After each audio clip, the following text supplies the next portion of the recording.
అనగనగనగా ఒక ఊళ్ళో ఒక బట్టలు ఉతికే ఆయన ఉండేవాడు. అతను రోజంతా కష్టపడి పనిచేసి రాత్రిపూట కలిసిపోయి నిద్రపోయేవాడు. అతనికి ఒక గాడిద మరియు కుక్క ఉన్నాయి. గాడిదేమో బరువులు మోయటానికి, కుక్కేమో ఇంటి కాపలాకి ఉండటానికి ఉపయోగించుకునేవాడు.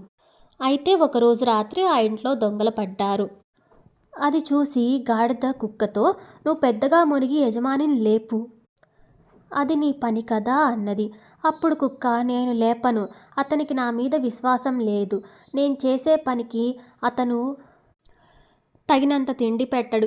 నేనైతే లేపను" అని నిద్రపోయింది. అప్పుడు గాడిద తన యజమానికి ఎలాగైనా సహాయం చెయ్యాలని తను అరవటం మొదలుపెట్టింది. అంతే, ఆ అరుపులకి యజమాని లేచి, "ఎందుకు ఈ గాడిద ఇట్లా అరుస్తుంది? నన్ను నిద్రపోనివ్వదు. దీని పని చెప్తానుండు" అని చెప్పి దానిని చావబాదాడు. అందుకని అప్పటి నుండి ఒక సామెత ఉంది, కుక్క పని గాడిద చేసినట్టు అని. ఎవరి పని వారు చేసుకోవాలి అని.